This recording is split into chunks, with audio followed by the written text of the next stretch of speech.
So I'm going to do a little bit of Ampuku abdominal massage.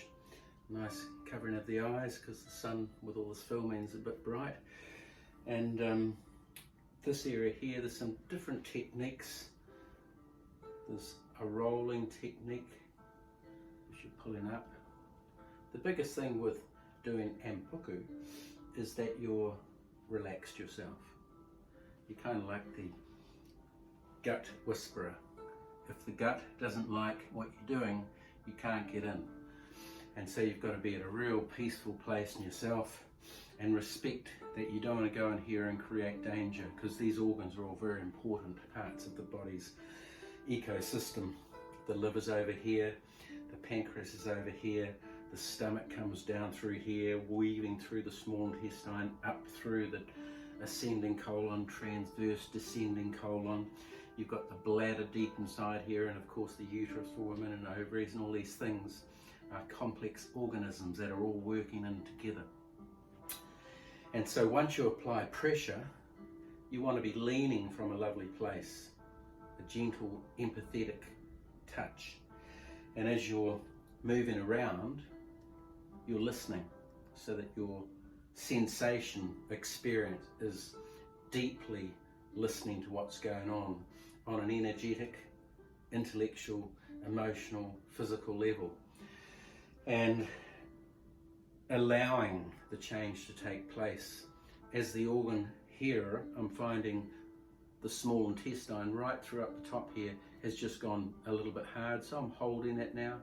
It's like your hands are saying, it's okay, I'm just going to take you to where you're comfortable, and you work around the body. And sometimes you're stretching here, it's the large intestine, small intestine and liver, and they're all getting moved together. It's like a little dance, dancing with the organs. So my salt pack, I've got this really hot, too hot for me to touch. There's the salt pack underneath there. So I've got 2 layers.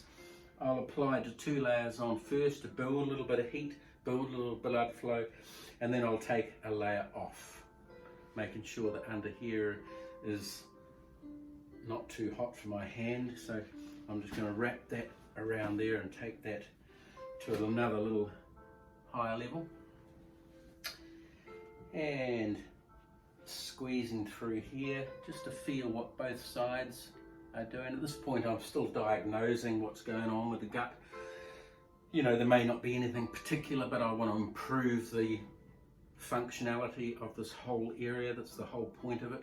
You don't need to have a particular problem, but you just want to feel more powerful in your gut.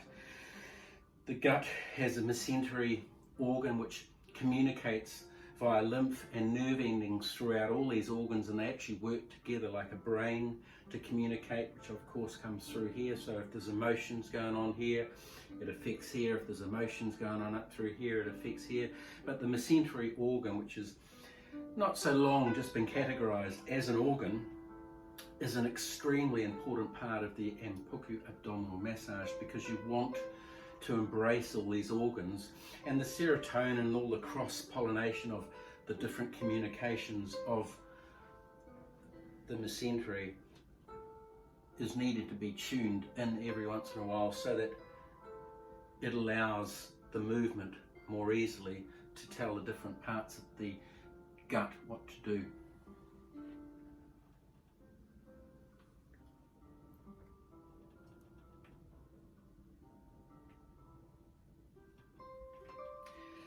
So while I'm working here, I'm looking for kyo, which are the areas of the gut that lack energy.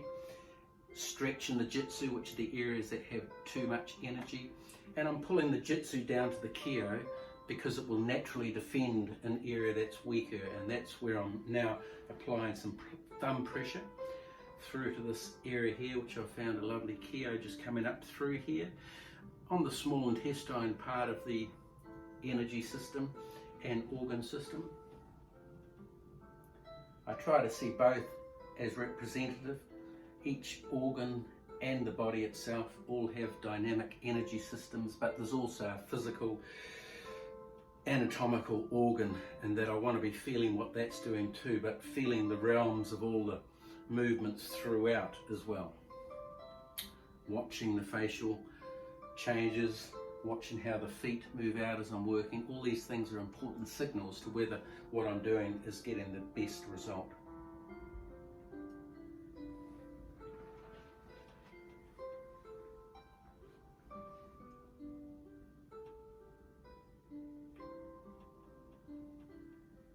So I'm going to carry on working here for about another half an hour. I'm going to turn the video clip off now, but I just wanted to do a quick demo before I did what I'm about to do, and that might be too long a video clip, but generally speaking, it's getting blood in, it's finding the key areas, it's working with the balance.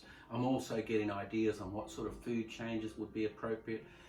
More enzymes, less chili, less spicy food, all these sorts of things, sometimes too much bread, all these things will give me strong signals of what balance is required over and above the nutritional balance that may be already being applied. So some are coming into I might be saying, look, we need to cleanse some of the winter foods, it's congested down here, there's been too much comfort foods, etc. And some people don't like diet advice, but it's always in my head to just tweak a little bit if I can. Changes are a very important part of one's well-being. I wrote a little poem on this.